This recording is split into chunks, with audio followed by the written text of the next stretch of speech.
इस कड़ाके की ठंड में रोज की तरह आज भी हरिया अपनी बैलगाड़ी लेकर पुरानी हाट की ओर निकल पड़ा। बैलों की गर्दन में बंधी घंटियों की धीमी धीमी आवाज और कच्चे रास्ते से उड़ती धूल उसके साथ साथ चल रही थी।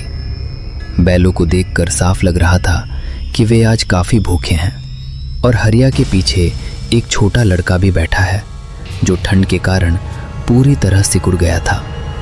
हरिया एक चाय की दुकान के सामने अपनी बैलगाड़ी रोक देता है। ये दुकान जंगल के बीचों बीच सड़क किनारे बनी हुई थी। दुकान के सामने एक पुराना सा बोर्ड टंगा था जिस पर लिखी पंक्तियां सबका ध्यान खींच रही थी। नकद दोगे तो चैन से सोओगे, उधारी करोगे तो भूत देखोगे। अरे मोहन काका, अदरक वाली 2 चाय लगा दो। ठीक है हरिया, अभी देता हूँ, जरा रुक जा। अरे हरिया, तेरे साथ ये बच्चा कौन है? अरे ये मेरा बेटा गुड्डू है। कई दिनों से साइकिल लेने की जिद कर रहा था। मुझे ठीक से याद नहीं रहता तो सोचा आज इसे अपने साथ हाट ले चलूं। बैलगाड़ी का माल बेचने के बाद इसे साइकिल भी दिला दूंगा। मोहन काका चाय लाकर देते हैं। ये लो हरिया, और गुड्डू तुम भी ले लो। आग के पास बैठकर अच्छी तरह हाथ सेंक लो। आज ठंड बहुत ज्यादा है, शरीर अकड़ जाता है। गुड्डू जैसे ही चाय का एक घूंट लेता है उसकी नज़र सामने लगे उस बोर्ड पर चली जाती है। नकद दोगे तो चैन से सोओगे, उधारी करोगे तो भूत देखोगे। बोर्ड पढ़ते ही गुड्डू चाय पीना रोक देता है और कुछ पल तक उसी लाइन को घूरता रहता है। क्या सच में अगर पैसे नहीं दिए तो भूत दिखेगा? पापा तो साथ में हैं, पैसे दे ही देंगे। ये सोचकर वो फिर चाय पी लेता है। ठीक है मोहन काका, मैं चलता हूँ।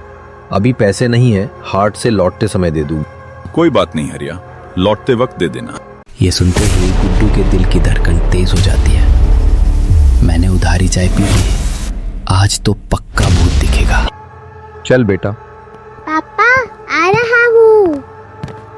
दोनों फिर ठंडी हवा के बीच बैलगाड़ी पर आगे बढ़ जाते हैं। रास्ता धुंध से ढका था, बैलों की सांसों से भाप उठ रही थी, लेकिन गुड्डू का मन उसी उधारी चाय में अटका हुआ था। अगर बोर्ड झूठा है तो लगाया क्यों, और अगर सच है तो आज भूत जरूर आएगा। हे भगवान, आज हमारी रक्षा करना। हरिया ये सुन लेता है। क्या हुआ बेटा, इतनी रात को भगवान से क्या मांग रहा है? पापा मुझे बहुत डर लग रहा है। डर किस बात का? हम रोज इसी रास्ते से जाते हैं। वो पापा, हमने उधारी चाय पी ली और बोर्ड पर लिखा था उधारी करोगे तो भूत देखोगे। अच्छा, इसी बात से डर रहे हो? अरे बेटा, कुछ नहीं होता। जब मैंने पहली बार वहां उधारी चाय पी थी मैं भी डर गया था। बाद में मोहन काका ने बताया कि बोर्ड सिर्फ डराने के लिए है ताकि कोई उधारी न मांगे। तो फिर आपने उधारी चाय कैसे पी? मैं रोज का ग्राहक हूँ बेटा, लौटकर पैसे दे दूंगा। तभी हरिया बैलगाड़ी रोक देता है। अरे ये लोग यहाँ रास्ता क्यों रोके खड़े हैं? सामने 2 आदमी खड़े थे। एक के हाथ में थाली, दूसरे के हाथ में बांस की रस्सी।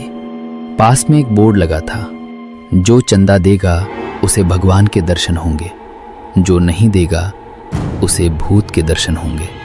थाली वाला आदमी पास आता है। बेटा, यहाँ मंदिर बनने जा रहा है, उसी के लिए चंदा ले रहे हैं। बाबा अभी पैसे नहीं है, लौटते वक्त दे दूंगा। ठीक है, रास्ता खोल दो। गुड्डू फिर डर जाता है।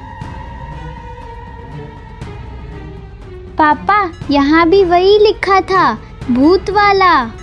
डरो मत बेटा, लोग डरा कर पैसा लेते हैं। लेकिन पापा, अस्पताल के नाम पर क्यों नहीं मांगते? तुम सही कह रहे हो बेटा।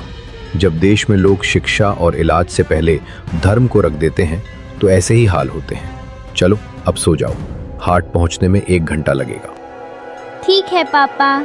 गुड्डू सो जाता है। तभी अचानक किसी के रोने की आवाज आती है। हरिया चौंक जाता है और बैलगाड़ी रोक देता है।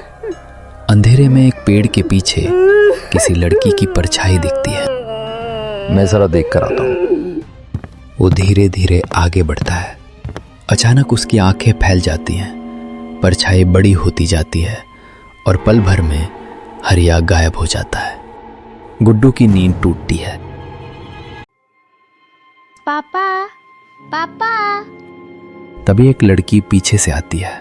तुम किसे ढूंढ रहे हो? मैं पापा को ढूंढ रहा हूँ। मैं रानी हूँ। तुम्हारे पापा उस पेड़ के पीछे हैं। गुड्डू आगे बढ़ता है और तभी माँ की आवाज आती है। अरे उठ जा बेटा, कितनी देर सोएगा?